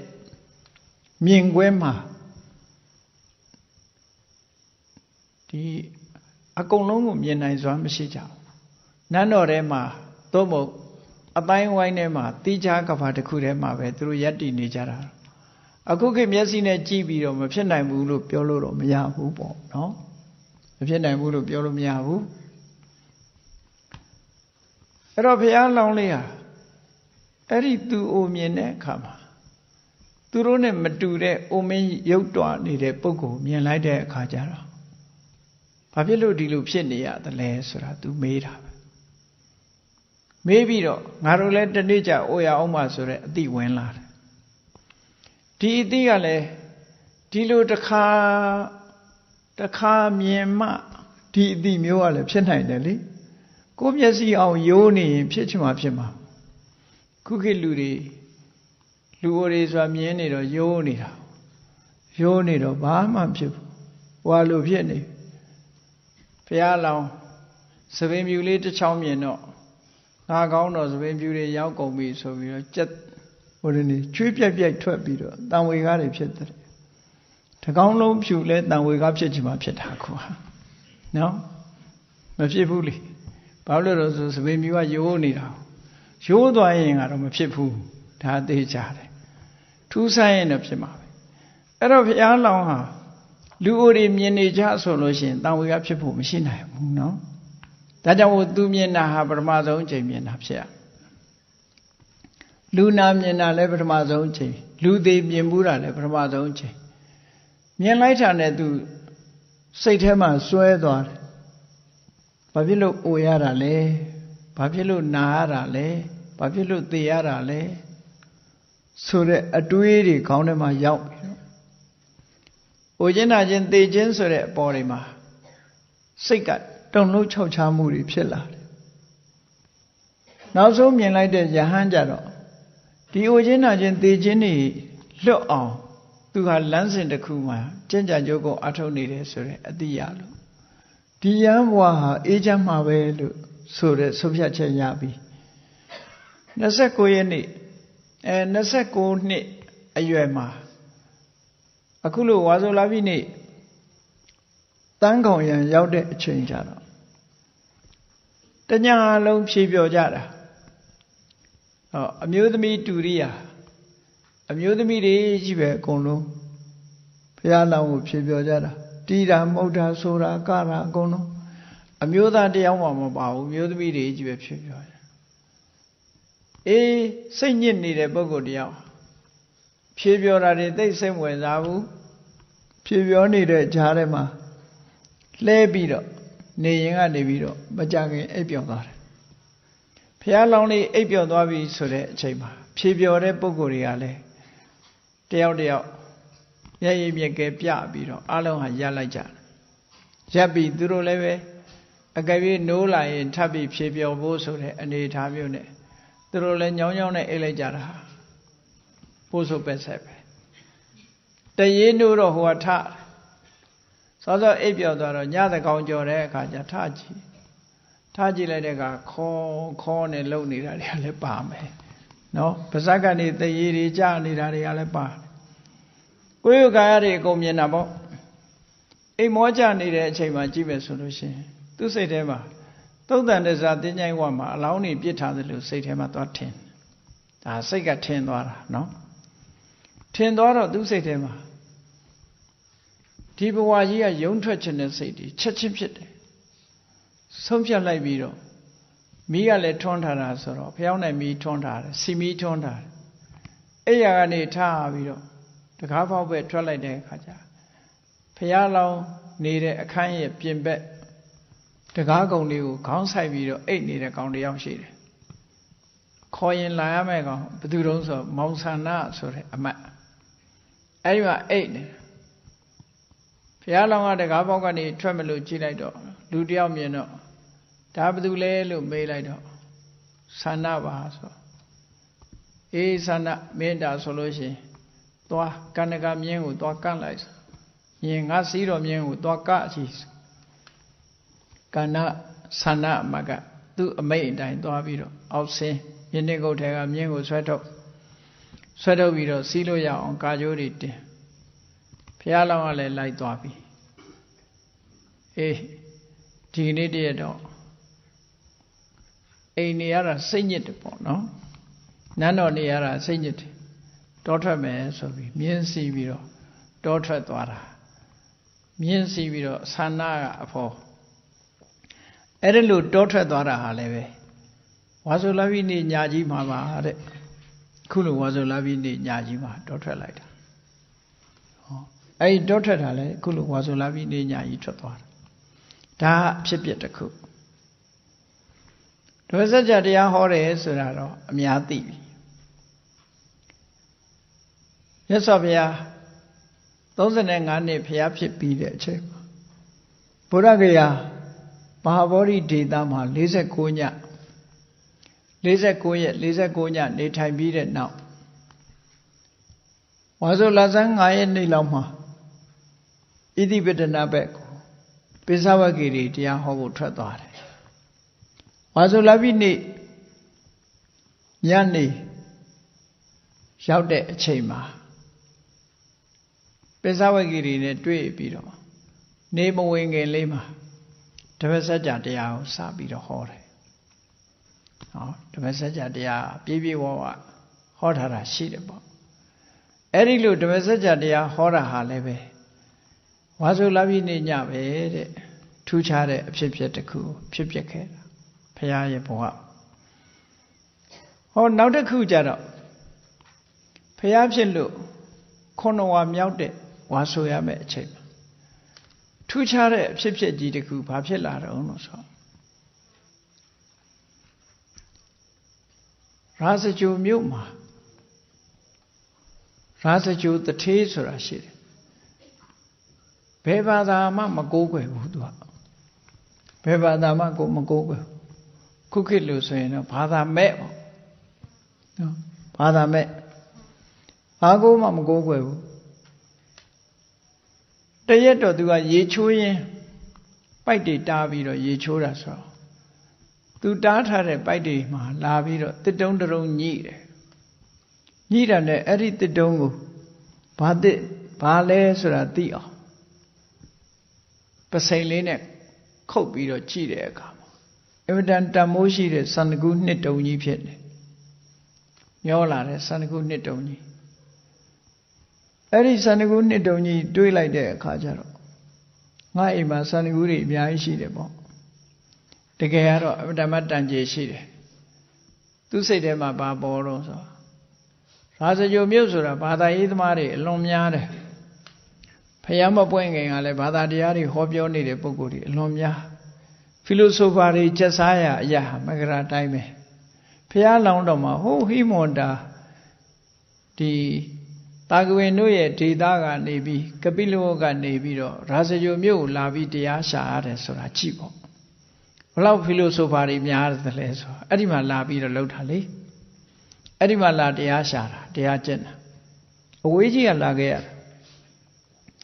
အဲ့တော့ရာဇဂိုမြို့မှာphilosopher တွေတွေးခေါ်သမားတွေအယူဆတွေအမှန်တမ်းများတာကိုများတော့တချို့ကလည်းသမထကျင့်စဉ်တွေပေါပေါရောဖြစ်ပြီးတော့သူတို့ကိုသူတို့တကိုးရှိတယ်သူတို့ကိုသူတို့ယဟနာကြီးတွေဖြစ်နေပြီဖျားဖြစ်နေပြီတို့ကြော်ညာပြီးတော့ကိုယ်ပဲစိတ်ကတဲ့ပုံကိုယ်တွေနဲ့တပည့်ပိဋကတ်တွေနဲ့အင်တန်မှဘာသာရေးမှာဟောပြောပြီးထက်ထက်မြက်မြက်ကြီးထွန်းကားနေတဲ့အချိန်ကိုရာဇဂိုတတိကဘယ်ဘာသာမှစိတ်ဝင်စားဘူးသို့တော့စန္ဒကုနှစ်တုံကြီးရတဲ့အခါကျစန္ဒကုနှစ်ကိုပုစင်မှာတင်ပြီးတော့တပိတ်ပုံစံခွက်ချီစန္ဒကုတပိတ်လှုပ်လိုက်တယ်လှုပ်ပြီးတဲ့အခါကျတော့အဲ့ဒီစပိတ်ကိုချင်းနဲ့ထက်ဝလုံးတွေဆက်ပြီးတော့ဝလုံးပြားမှာအဲ့ဒီတပိတ်ကိုချိတ်တာစန္ဒကုတပိတ်ကြီးကိုချိတ်တာသူကကြောညတယ်ရာဇဂိုမြို့မှာတဲ့ငါလည်းယဟန္တာသူလည်းယဟန္တာငါလည်းတကိုးရှင်သူလည်းတကိုးရှင်နဲ့ဘာသာရေးသမားတွေနာမည်ကြီးတွေအများကြီးရှိတာပဲငါလည်းဘယ်ဘာသာမှကိုးကွယ်ရတာမဟုတ်သေးဘူးအဲ့တော့ဘလုံးတွေချိတ်ပြီးအတောင်60လောက်မြင့်တဲ့အရက်မှာချိတ်ထားတဲ့ဟောဒီတပိတ်ကိုကောင်းကင်ကနေသွားပြီးယူနိုင်တဲ့ပုဂ္ဂိုလ်အဲ့ဒီပုဂ္ဂိုလ်ငါကိုးကွယ်မယ်ပေါ့အဲ့ဒီဘာသာကိုငါယူမယ်အဲ့ဒီဘာသာဝင်ဖြစ်မယ်ဆိုပြီးတော့ကြေညာလိုက်တာကြေညာလိုက်ရောတထေးအိမ်သွားပြီးတော့ဒီအယူဝါဒအမျိုးစုံရှိကြတဲ့ဘာသာရေးခေါင်းဆောင်တွေကလူလွတ်ပြီးတော့အဲ့လိုမလုံးတဲ့တဲ့အကြောင်းသူတို့ကိုလှူတဲ့အကြောင်းသူတို့ဟာတကယ်ယဟနာဖြစ်တဲ့အကြောင်းတွေပြောပြီးတော့စီယုံညဘယ်လိုစီယုံရာဇဂိုတထေးကမလိုက်တော့သူကြေညာထားတဲ့အတိုင်းလုံနိုင်ရင်လုံမလုံနိုင်ရင်လာမဖြီးနဲ့ပေါ့မရဘူးဘယ်သူမှလက်မခံအဲ့တော့ကြေညာထားတဲ့ရက်ကလည်းတစ်ပတ်လောက်ရှိသွားပြီယဟနာဆိုပြီးတော့ကောင်းကင်ကနေတက်ပြီးတော့ယူတဲ့ပုဂ္ဂိုလ်ကလည်းတယောက်မှမရှိဘူးနော်တယောက်မှမရှိတော့အရက်ဝိုင်းမှာအရက်သမားတွေကအရက်တောက်ရင်ဘာပြောကြတော့ဆိုအေးကွာသူကလည်းယဟနာငါလည်းယဟနာတွေတားပေါ်တာအခုမှယဟနာမရှိမှန်တို့သိရတယ်အကုန်လုံးဟုတ်လားအလကားတွေကြီးပဲအကုန်လုံးဘယ်သူမှယဟနာမဟုတ်ဘူးဘယ်သူမှတကူမရှိဘူး9ရက်ခြေညာထားတဲ့တပိတ်ဘယ်သူမှမယူသေးဘူးဒီတိုင်းတန်းလမ်းမယ်နော်သူတို့ငှက်မို့ပြန်နိုင်မှာလားဘယ်လိုမှမယူနိုင်ပါဘူးအလကားလိမ့်ညာနေတာတွေပါလို့အရက်ဝိုင်းပြောတာကိုရှင်မောက္ကလန်ကဆွမ်းခံရင်ကြားလာတဲ့အခါကျတော့သူကလည်းတကိုးရှင်ပဲဒါပေမဲ့သူကိုယ်တိုင်တော့မယူဘူးရှင်ပိန်တော်လာပါရတော်စားကိုသွားစီးယုံတယ်ကိုတော်တဲ့လူတွေကဒီလိုပြောကုန်ပြီတဲ့အဲ့ဒီပြောတဲ့စကားကတပည့်တော်တို့ကထိခိုက်နေပြီကိုတော်လုံးမလားနော်ဒီတပိတ်သွားယူပါလားတဲ့ကိုတော်ဆိုတော့ရှင်ပိန်တော်လာကောင်းပြီလို့ဆိုပြီးတော့စံပိန်ရင်ဝင်စားလိုက်တယ်သူကစံပိန်ရင်ဝင်စားပြီးတော့အဲ့ဒီရာဇဂိုမြို့ဆိုတာကြောက်တုံးကြောက်ခဲတွေကလည်းအလွန်များတယ်အလွန်ကျယ်ပြန့်တဲ့3 កောင်လောက်အတိုင်းတာကြီးမားတဲ့ကြောက်တုံးကြီးတစ်ခုတကိုးတော်နဲ့မယူသွားတယ်ရာဇဂိုမြို့ရဲ့အကျယ်ဝန်းကလည်း3 កောင်ပဲရှိတယ်အဲ့ဒီမှာကြောက်တုံးကြီးနဲ့အပေါ်ကနေပြီးတော့လှက်ပတ်လိုက်တဲ့အခါရာဇဂိုမြို့ပေါ်မှာကြောက်တုံးကြီးဖုံးထားတယ်လို့ဖြစ်တယ်ဒါကသူကဘာလို့စိုက်ကိုသုံးတာလူတွေစိတ်ဝင်စားလောက်အောင်လုပ်ပြလိုက်တာလေအကယ်၍သာကောင်းကင်ကသူပြန်သွားပြီးယူလိုက်မယ်ဆိုလူတိုင်းသိကြမှာသိမှာလေအခုတော့လဲနေလေအောင်မြင်းဆောင်မကြဟာမြို့ပေါ်မှာကြောက်တုံးကြီးပြန်လာတဲ့ကြောက်တုံးကြီးပြုတ်ကြရင်တော့အားလုံးသိကြမှာဆိုကြောက်တယ်လေလူတွေကအားလုံးအုံကြက်တစ်မျိုးလုံးဟာ အိတ်နေတဲ့လူတော်မရှိတော့အကုန်လုံးဟာကောင်းငင်မော့ကြည့်နေကြရတဲ့အချိန်ဖြစ်တယ်ဒါစိတ်ဝင်စားအောင်ရင်ဖန်တီးလိုက်တာခုခေတ်ပြောရင်တော့ psycho သုံးတယ်ပေါ့နော်အနိုးဆိုရင်မသိလိုက်ကြတာတွေရှိလိမ့်မယ်အဲ့လိုလို့တော့မျိုးထဲမှာရှိတဲ့လူတယောက်မှမကြံဘူးအကုန်လုံးကြောက်တုံးကြီးသူတို့မြို့ပေါ်မှာဝဲနေတာလဲတွေ့လိုက်ဟောအကုန်လုံးကြောက်လန့်တကြားဖြစ်နေတဲ့အချိန်လေးပါရှင်ပိန်တော်လာကကြောက်တုံးကြီးထွင်းပြီးတော့သူ့ပုံလေးကိုပြတော့အဲ့ဒီကြတော့ဟာဥပိန်တော်လာကြီးပဲဟုတ်မအရှင်ဘုရားကြောက်တုံးကြီးလွတ်မချလိုက်ပါနဲ့တပည့်တော်တို့ပေါ့ပြပြဝကြေသွားပါလိမ့်မယ်ဆိုတော့ရှင်ပိန်တော်လာကအဲ့ဒီမှာသူတကိုးနဲ့ပဲအဲ့ဒီမယူလာတဲ့ကြောက်တုံးကြီးကိုသူ့နေရာပြန်ပို့လိုက်တာပြန်ပို့ပြီးပြီဆိုတော့မှခုနကတထေးအိမ်မှာချိတ်ထားတဲ့စန္ဒကူးတပိတ်နာကြွသွားတော့မှတထေးကသူကိုယ်တိုင်မြင်ရပြီကောင်းငင်ကြွလာအဲ့ဒီကြတော့မှအရှင်ဘုရားအိမ်မော်ကြွပါဆိုပြီးတော့စန္ဒကူးတပိတ်ထဲဆွမ်းနေပါတွေထည့်ပြီးတော့လှူလာဟောလှူပြီးတော့သူကလည်းဗုဒ္ဓဘာသာအဖြစ်ခံယူမှာပေါ့လေအဲ့ဒီချိန်ကဇာလန်ကအဲ့ဒီတော့မြို့ထဲမှာမတွေ့လိုက်ရတဲ့လူတွေကလည်းအများကြီးတောထဲသွားနေတဲ့ထင်းခုန်နေတဲ့လူတို့ဘာတို့ဒါမျိုးတွေရှိမှာပေါ့နော်ခီးထွက်နေတဲ့လူတွေတို့မတွေ့လိုက်ရအုံအော်တောင်းလဲတစ်မျိုးလုံးပြောနေကြတာရှင်ပိန်တော်လာကြောင်းပြန်သွားသည့်အထိအောင်လူတွေကပြောမဆုံးမှုဖြစ်နေမတွေ့လိုက်ရတဲ့လူတွေကနောက်ကနေတကောက်ကောက်လိုက်လာတွေ့တဲ့လူတွေကလည်းနောက်ထပ်ချိကျင်တယ်လေတကူပြပါအောင်တကူပြပါအောင်နဲ့လိုက်လာတာဘယ်ထိရောက်သွားတော့ဆိုဝေလူဝန်ကျောင်းထိအောင်ရောက်လာလူတွေကအုံနဲ့နောက်ကပါလာတော့မြတ်စွာဘုရားနဲ့တွေ့တယ်ဘုရားကဆူရညနာမကြိုက်ဘူးလေမကြိုက်တော့ဘာလုပ်ကြတာလဲလူတွေတုံအုံနဲ့ဆိုတော့ယဟန်တွေကလျှောက်တယ်စန္ဒကူးတပိတ်ကိုရှင်ပိန်တော်လာကောင်းငင်မှာတက်ပြီးတော့တကူပြပြီးယူတဲ့အခါမကြည့်လိုက်ရတဲ့လူတွေရောကြည့်လိုက်ရတဲ့လူတွေရောနောက်ကလေတကောက်ကောက်လိုက်လာပြီးတော့ပြပါအောင်နဲ့နောက်ကနေကြည့်မချင်တဲ့လူတွေကလိုက်နေတဲ့အကြောင်းဘုရားလျှောက်တော့မြတ်စွာဘုရားရှင်ပိန်တော်လာခေါ်ပြီးတော့ပြစ်တင်မောင်းမဲ့ပြီးအဲ့ဒီစန္ဒကူးတပိတ်ကိုအစိမ့်မော်ခွဲပြီးတော့ယဟန်နေသွေးပြီးတော့မျက်လုံးကွင်းနဲ့မျက်စင်းအဖြစ်အသုံးချခိုင်းလိုက်ပြီးတော့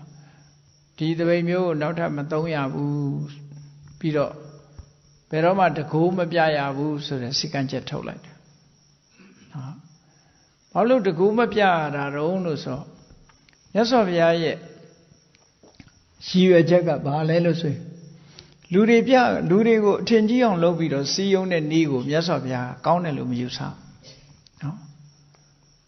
တကယ်ကိုနားလည်ပါလည်ဖြစ်အောင်အသိဉာဏ်ပေးပြီးဆုံးမတဲ့အနုတတနိပါဠိဟာတွေကတခုပဲဘုရားလက်ခံတကိုးပြစီယုံတာတွေကဘာတွေဖြစ်လာနိုင်တော့ဆိုရင်မျက်လက်ပြတာနဲ့သွားတူတယ်ပေါ့တော့ကြမျက်လက်တွေနဲ့တကိုးတွေနဲ့ရောထွေးပြီးတော့လူတွေကလမ်းလွဲသွားနိုင်တယ်မြတ်စွာဘုရားဆိုတာတရားတွေလမ်းလွဲသွားမှာအလွန်စိုးရိမ်တော်မူတယ်ဒါကြောင့်မို့အသိဉာဏ်ကိုပဲပေးခြင်းဒီလိုစီယုံတာမျိုးကိုမြတ်စွာဘုရားလုံးဝမလိုလားမလိုလားသည့်အတွက်ကြောင့်တကိုးမပြရဘူးလို့ပြညတ်တယ်နားလည်အောင်ပဲဆုံးမသွန်သင်ရမယ်အသိဉာဏ်ပဲပေးရမယ်လို့ဒါကြောင့်မို့တကူ၃မျိုးရှိတယ်တစ်မျိုးကအခုလိုမြေရှိုးမိုးပြန်တကူတွေအမျိုးမျိုးလုတ်ပြတာအဋ္ဌိပါတိဟာရိယလို့ခေါ်တယ်အဲ့ဒါမျိုးမလုပ်အောင်ဘူးတဲ့အာဒေသနာပါတိဟာရိယမင်းဘာတွေတွေးနေတာပဲခုနဒီလာတော့ဘာတွေကြမ်းနေတာပဲအခုဘာတွေပြောနေဘာတွေစိတ်ကူးနေတယ်ဆိုတာကိုအတတ်ပြောတဲ့သူများစိတ်ကိုဖတ်တဲ့သူများစိတ်ကိုဟောနိုင်တဲ့အတ္တမျိုးနဲ့လည်းမစည်းရုံးရဘူးတဲ့။ဘာနဲ့စည်းရုံးရမလို့ဒီလိုမနေနဲ့ဒီလိုနေဒါတွေမတွေးနဲ့ဒါကိုတွေးဒီလိုနှလုံးမသွင်းနဲ့ဒီလိုနှလုံးသွင်းအကုသိုလ်ဆိုတာရှောင်ရတယ်ကုသိုလ်ဆိုတာလုပ်ရတယ်ဆိုတဲ့ဆုံးမသွန်သင်ချက်တွေဒါလုပ်ရမယ်လို့မြတ်စွာဘုရားဆုံးမတာနော်။အဲ့ဒါလို့သိက္ခာပုဒ်လည်းပြညတ်လိုက်တာရာဇဂိုမြို့တစ်မြို့လုံးလဲဒီအကြောင်းတွေအကုန်လုံးခိုးလေးတကြောဖြစ်သွားတယ်တကူပြတာကိုမြတ်စွာဘုရားကသဘောမကျဘူးရှင်ပိန်တော်လာအငေါက်ခံရတယ်ဆိုတာအစနော်ရှင်ပိန်တော်လာငေါက်ခံရတယ်တပည့်တွေတကူမပြဘူးမြတ်စွာဘုရားတားမြစ်တယ်ဆိုတာတွေရောကြားတော့ဘသူတွေကြားသွားတော့ဆိုတော့ဟို ပုရဏဂသဘာတို့မဂ္ဂလိဂောသလာတို့ဟန်ဆောင်ပန်းဆောင်တွေအကုန်ကြားသွားတဲ့အခါကျတော့သူတို့ကဝါဒပြန်ဖြန့်ညာကြည်ပါလားငါတို့ကအဲ့ဒါကြောင့်မပြတာလူဆိုတာလားနော်ငါတို့ကဒီလိုဖြစ်မှာဆိုလို့ကိုမပြဒီအဲ့ဒီကိုတော့အကင်းမပါတာရဟန်းဂေါတမရဲ့တပည့်တွေမပါတာမလိမ္မာတာဒီလိုဖြစ်မှာဆိုတော့ငါတို့ကမပြတာဒီတကူဆိုတာတလောက်လေးနဲ့ပြရတာမဟုတ်ဘူးပေါ့ကြည်ရဟန်းဂေါတမကသူကသိက္ခာပုဒ်ပြညတ်လိုက်တယ်ဆိုရင်တော့ဒီစည်းကမ်းကြီးချလိုက်ပြီဆိုရင်တော့တို့ကတော့ဟန်ကြတာပဲကွာသူနဲ့တကူပြိုင်မယ်ဆိုပြီးတော့တို့ဘာရဖြတ်သူကလည်းသူတကူဘယ်တော့မှပြမှာမဟုတ်ဘူးမပြဘူးဆိုရင်သူရှုံးမှာပဲဆိုပြီးတော့အနိုင်တွက်တာနော်တွက်လိုက်တာတွက်လိုက်ပြီးတော့အဲ့ဒါဆိုရင်ငါတို့ရဟန်းဂေါတမနဲ့တကူပြိုင်မယ်ဒီတပိတ်လို့အစုပ်အနှုတ်မျိုးငါတို့တန်ဖိုးမရှိတဲ့ပစ္စည်းကိုယူပြီးတော့တကူပြတာမျိုးငါတို့ကမလုပ်ဘူးဟောရဟန်းဂေါတမနဲ့တကူပြိုင်ရမယ်ဆိုရင်ငါတို့ကပြိုင်မယ်ငါတို့စွမ်းရည်တတ္တိတွေအကုန်ပြမယ်ဓမ္မစွမ်းရည်တွေအဲ့မှာငါတို့အကုန်ပြမယ်ဆိုလှုပ်လာကြပါလေရောအဲ့ဒီစကားကကျဲလောင်နဲ့ဘယ်ထိအောင်ရောက်လာတော့ဆိုဗေမိသာရမင်းကြီးရဲ့နန်းတော်ထိအောင်ရောက်လာတော့ဗေမိသာရမင်းကြီးကသောတာပန်ဆိုစိတ်ပူတာပေါ့စိတ်ပူတာမြတ်စွာဘုရားကတကူမပြဘူးလို့ပြညတ်လိုက်တယ်ဆိုတာဟုတ်သလားဆိုတာဘုရားစီသူလာပြီးတော့မေးတယ်ရှင်ဘုရားတကူမပြဘူးလို့ပြညတ်တယ်ဆိုဟုတ်လားသိက္ခာပုဒ်ထုတ်တယ်ဆိုတာဟုတ်သလားဟုတ်တယ်အဲ့ဒါကိုခွင့်ကောင်းယူပြီးတော့ဝါရတွေဖြန့်ကုန်ပြီရှင်ဘုရားနဲ့တကူပြိုင်မယ်လို့ပြောပြီအဲ့ဒါဘယ်လိုလုပ်မလို့ဆိုဟာသူတို့ပြိုင်ငါလည်းပြိုင်ရုံပဲပေါ့ကွာနော်သူတို့ပြိုင်ရင်ငါလည်းပြိုင်ဟာရှင်ဘုရားကမပြိုင်ရဘူးလို့သူများတွေတားပြီးတော့အရှင်ဘုရားကိုယ်တိုင်ပြိုင်ရောတင့်တော်ပါမလားပေါ့လေနော်တင့်တော်ပါမလားဆိုမြတ်စွာဘုရားရှင်းရှင်းလေးရှင်းပြတာတက္ကမင်းကြီးရဲ့တရဥယျာဉ်ရှိတယ်မဟုတ်လားတဲ့ရှိပါတယ်အေးတရတိတီးပြီးအမဲ့နေတဲ့အချိန်မှာဆိုရင်တရတိကိုဘယ်သူမှမခူးရလို့ဥပဒေထုတ်တယ်မဟုတ်လားထုတ်တယ်ဒါဖြင့်တင်မင်းကြီးဥယျာဉ်နဲ့သွားတဲ့အခါကျတော့တင်မင်းကြီးတရတိခူးတော့ဘာဖြစ်ဒါတပည့်တော်ဟာပဲတဲ့တပည့်တော်လည်းကြိုက်တယ်လို့ခူးလို့ရတယ်အေးအဲ့ဒီတိုင်းပဲငါပြည့်ညတ်တာကတပည့်တွေအတွက်ပြည့်ညတ်တာငါတော့ကြိုက်တယ်လို့ပြလို့ရတယ်အဲ့ဒါလို့လဲဗိမိသာရမင်းကြီးကိုပြောလိုက်တော့ဗိမိသာရမင်းကြီးကအဲ့ဒီသတင်းကိုဖြန့်လိုက်တဲ့အခါကျဟာကိုကျိုးနေဖေးနော်ရဟန်းဂေါတမသူကိုယ်တိုင်တကူပြမယ်လို့ပြောတယ်ဆိုအကြံရိုက်ပြီးအကြံထုတ်ကြပြန်အောင်သူတို့အဲ့ဒီအကြံထုတ်တော့မြတ်စွာဘုရားကဗိမိသာရမင်းကလျှောက်တယ်ရှင်ဘုရားတကူဘယ်တော့ပြမှာနော်ဘယ်တော့ပြမှာဆို4 လလောက်လွန်မှငါပြမယ်အခုမပြသေးဘူး4 လကျော်မှပြဝါဆိုလာပြီနေကြမှာပြမယ်ပေါ့ဒါဖြင့်ဘယ်မှာပြမှာတော့ဆိုရာဇဂိုမှာမဟုတ်ဘူးတာဝတိဇေရုံမှာပြဆိုတော့ခုနဟန်ဆောင်ပန်းဆောင်သမားတွေကလည်း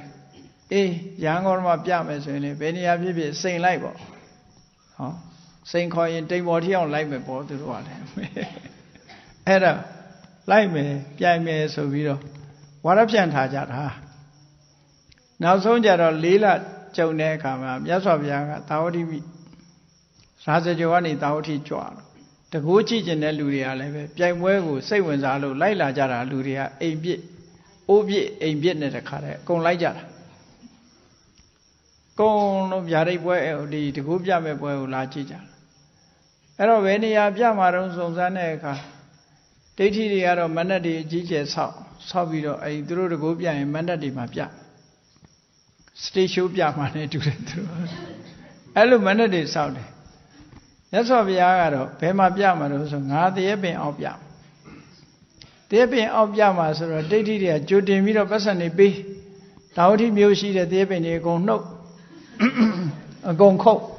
တပင်းမှမကြံတော့ဘယ်နေရာသွားပြတရေပင်မှန်သမျှအဲ့ပြောင်းသွားရောပတ်စံပေးပြီးအကုန်ရှင်းပြစ်တယ်အဲ့ဒီတော့မြတ်စွာဘုရားကရှင်ဘုရားတရေပင်နဲ့တပင်းမှမရှိတော့ဘူးတကူပြမှာတရေပင်အောင်ဆိုဘယ်လိုလုပ်စိတ်မပူနဲ့အချိန်တန်တော့ရလာလိမ့်မယ်ထူးထူးခြားခြားအဲ့ဒီဝါဆိုလာပြီနေ့မနေ့ပိုင်းမှာဘုရားဆွမ်းခံတဲ့အခါ ဘုရင်ကြီးရဲ့ဥယျာဉ်ထဲမှာ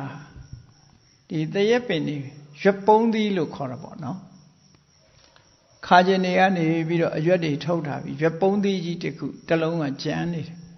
ဝါဆိုလားဆိုတော့တရက်သီးလက်ကျန်နေရှိသေးတယ်လေအဲ့ဒီတရက်သီးတစ်လုံးကကျန်နေတာကျန်နေတော့တရက်ဥယျာဉ်ကန္တာဆိုတဲ့တရက်ဥယျာဉ်မှုကအဲ့ဒီသစ်ပင်တွေလိုက်ပြီးတော့ကြည်ရင်ကနေပြီးတော့အဲ့ဒီတရက်သုံးကြီးသူတွေ့လာတရက်သီးကြီးကလည်းကြီးတယ်တလုံးနဲ့ကြမ်းတာအဲ့ဒါကြီးခူးပြီးတော့ဘယင်သွားဆက်မလို့လာတာလမ်းမှာဘုရားနဲ့တွေ့တဲ့အခါကျဘယင်ဆက်ရင်ငါဆုတော်လက်တော်လောက်ပဲချမှာပါဘုရားလှူတာကပူတန်မိုးရှိပါတယ်ဆိုပြီးမြတ်စွာဘုရားကိုတရက်သီးလောင်းလိုက်တာအဲ့ဒီချိန်မှာမြတ်စွာဘုရားကရှင်အနန္ဒာကိုကြည့်တော့ရှင်အနန္ဒာကအဲ့ဒီတရက်သီးကိုမြတ်စွာဘုရားကိုခွဲပြီးတော့ကတ်တာခွဲကတ်ပြီးအဲ့ဒီချိန်မှာကန္တာဆိုတဲ့တရက်ဥယျာဉ်မှုကလည်းသဘောတွေကြပြီးစိတ်ထဲကကြည်နူးချိနေတရက်သီးခွဲပြီးတော့မြတ်စွာဘုရားကိုယ်တိုင်ဖုံးပေးပြီးတော့တရက်စီကိုအဲ့ဒီကန္တာတရက်ဥယျာဉ်မှုကြီးကိုဘယ်နေရာမှာစိုက်လိုက်ဆိုပြီးတော့ခိုင်းတာတရက်စီမြေပေါ်လဲကြပြီးတော့မြတ်စွာဘုရားက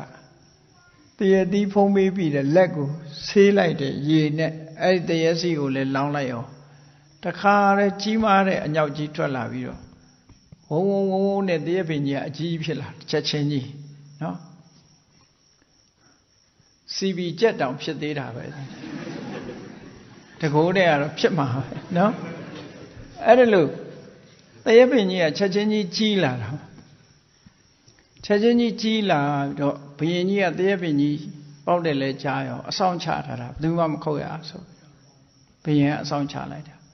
တရက်ပင်ကြီးကလည်းကြီးလာပြီးတော့ချက်ချင်းပဲအပင်ကြီးအကြီးကြီးဖြစ်ပြီးတော့တရက်သီးသီးတဲ့ຢာလီလောဖြစ်တဲ့အခါကျတော့အဲ့ဒီကန္နာဆိုတဲ့တရက်ပင်ကြီးကအသီးတွေသီးလာလူတကာအဲ့ဒီတရက်ပင်ကြီးသီးတဲ့အခါကျတရက်သီးတွေကိုတရက်သီးတွေစားကြရတယ်ပေါ့နော်စားကြပြီးတရက်စီတွေနဲ့ခုနကတရက်ပင်ခုတ်တဲ့ဒိဋ္ဌိတွေကိုပြစ်ပေါက်ကြတယ်ဆိုအဲ့ဒါလို့တရက်ပင်ပြန်ရသွားတဲ့အချိန်တကူကဘယ်လိုဖြစ်သွားတုံးဆိုမြတ်စွာဘုရားကဝါဆိုလာပြီးနေကြတကူပြမဲ့အချိန်လေးမှာတကူပြမဲ့နေ့မှာဘာဖြစ်လာတုံးဆိုတိမ်နေရရှင်းပြီးတော့နေတွေကဓာတ်ပူလာအခုခေတ်မှဒီအိုဆုံးလွှာပေါက်တာမဟုတ်ဘူးအဲ့တုန်းကလည်းအိုဆုံးလွှာပေါက်လိုက်တာပေါက်ပြီးတော့ပူလိုက်တာမပြောနဲ့တော့အဲ့ဒိဋ္ဌိတွေချွေးပြိုက်ပြိုက်ကြနေတဲ့အချိန်လေးမှာလေမုန်တိုင်းတိုက်တာမန္တတွေအကုန်ပြက်လွင့်နော်ချွေးတွေနဲ့တန်တွေနဲ့ဖြစ်နေတဲ့အချိန်မှာဖုန်တွေကသူတို့တစ်ခုလုံးကတ်အဲ့ဒါလို့ဒုက္ခတွေရောက်မန္တတွေအကုန်လွင့်နေတဲ့အချိန်မှာစိတ်တွေညစ်ပြီးတော့အကုန်ပြေးကုန်တဲ့အချိန်လေးမှာမိုးရွာပြီးတော့မြတ်စွာဘုရားကကန္တဆိုတဲ့တရက်ဥယျာဉ်ကြီးမှာကန္တဆိုတဲ့တရက်ပင်ကြီးရဲ့နေရာမှာတရင်သုံးရင်ကနေပြီးကောင်းကင်ယံမှာဒီစဉ္ညာကြီးကိုဖန်ဆင်းပြီးတော့အရှိနောက်စဉ္ညာကြီးဖန်ဆင်းပြီးတော့ရေမီးအစုံတကိုးပြားတွေဟာကိုပြတယ်ညမပြည်မှာခဏခဏကြားဘူးနေတဲ့ထူးမခြားနာတခြင်းဟာအဲ့ဒါကိုပြောတာနော်ထူးတယ်ရေနဲ့မီးနဲ့ဖြစ်ပေါ်လာတဲ့အချိန်ဟာမခြားနာဘူးအမှန်တမ်းထူးဆန်းမိမယ်လို့မခြားနာဘူးတကယ်တော့မြတ်စွာဘုရားကရေဖြစ်အောင်ကအာဘောဂတိုင်းဝင်စားပြီးတော့ဖန်ဆင်းရတယ်မီးဖြစ်အောင်ကတေဇောဂတိုင်းဝင်စားပြီးတော့ဖန်ဆင်းရတယ်ရေနဲ့မီးဟာတပြိုင်တည်းဖြစ်တာမဟုတ်ဘူးမိုးမင်းလို့ဆိုတဲ့အခိုက်အတန့်လေးတွေကကွာခြားတယ်သို့တော့အလွန်လျင်မြန်သည့်အတွက်ကြောင့်တပြိုင်တည်းလို့ကြီးတဲ့ပုဂ္ဂိုလ်တွေမှာဖြစ်ပေါ်လာတယ်ရေမီးအစုံတကိုးပြားတွေဟာကိုပြတာဟာလည်းပဲဒီဝါဆိုလာပြီနေပဲဖြစ်ပါတယ်တဲ့ဒါမြတ်စွာဘုရားဘဝနဲ့ပတ်သက်တဲ့ဒီလေးခါကြုံခဲ့တာနော်တဏိခါတာလည်းပဲဝါဆိုလာပြီနေပဲတောထွက်တာလည်းဝါဆိုလာပြီနေပဲဓမ္မစကြာတရားဟောတာလည်းဒီဝါဆိုလာပြီနေပဲဖြစ်ပြီးတော့ရေပြီးစုံတကိုးပြားတွေဟာပြပြီးတဲ့အဆုံးမှာမြတ်စွာဘုရားတာဝရိန္ဒနတ်ပြည်ကိုကြွသွားပြီးဒီအဘိဓမ္မာတရားဟောဖို့ဆိုတာလည်းပဲတကိုးပြတဲ့နေ့ဟာဝါဆိုလာပြီနေပဲဖြစ်ပါတယ်ဒါကြောင့်မို့ နေတူးနေမြတ်ဖြစ်တဲ့မြတ်ဗုဒ္ဓရဲ့ဘဝနဲ့ဆက်ဆက်နေတဲ့ဝါဆိုလပြည့်နေ့အခါသမယမှာမြတ်စွာဘုရားနဲ့ပတ်သက်တဲ့ထူးခြားမှုတွေကိုအာရုံပြုပြီးတော့ကြည်နူးရတဲ့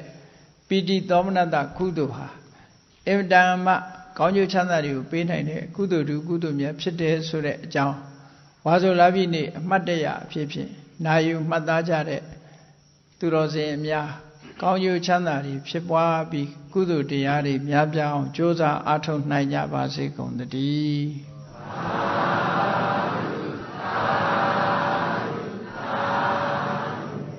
မေတ္တာပွားရအောင်တတ္တဝါများစွာဘေးရန်กว่าချမ်းသာကြပါစေတတ္တဝါများစွာဘေးရန်กว่าချမ်းသာကြပါစေမေတ္တာရေချမ်းသုံးငါဖြံငြိမ်းချမ်းကြပါစေမေတ္တာရေချမ်းသုံးငါဖြံငြိမ်းချမ်းကြပါစေသက်ရှိကျမ်းမာစိတ်ချမ်းသာလူရဆန္ဒပြည့်ပါစေသက်ရှိကျမ်းမာစိတ်ချမ်းသာလူရဆန္ဒပြည့်ပါစေဖုံးလန္တာဒုက္ခပင်ကစားမေတ္တာပုံနေတုသင်္ကမမနောတရာတိတဗေတံဘဝယန္တုဒုက္ခနကမေတ္တာပုံနေတုသင်္ကမစုပေါင်းဖို့အမေတ္တာတဟုရောက်ပြုပါဝင်းငွေလာမင်းနှင့်ရောင်ခြင်းရှက်ယုံပေါင်းဆောင်ရခြင်းကြောင့်တဗေတံကျွမ်းမဲ့ဥသုံးလုံးစုံများစွာတတ္တဝါတို့၏မနောတရာတိမြင်မြဖြူစင်အေးကြည်လင်းသည့်ရေစင်ပြည့်တင်းစိတ်နှလုံးတည်ဟုသောရေအိုင်ကြီးအတွင်၌ဒုက္ခပင်ကသာစင်ထာဝရအေးမြจิตတာယာပွင့်လန်းချမ်းသာဒုက္ခတည်ဟုသောကုမုဒ္ဒရာကြာပန်တို့သည်ဖုံးလန္တာဝန္တာရွှင်မြူဝမုံလူလျက်ကြည်နူးပွဲကြုံဖူးပွဲညကုန်သည်ဖြစ်၍ဒုက္ခနကလေးအောင်လေးတဲ့ရောရှက်သင်ပြန်ပီတိတည်ဟုသောယနန်တို့သည်ဘဝယန္တုကောင်းစွာမဲ့သွေကြိုင်လိုက်၍နေကြပါစေကုန်တည်း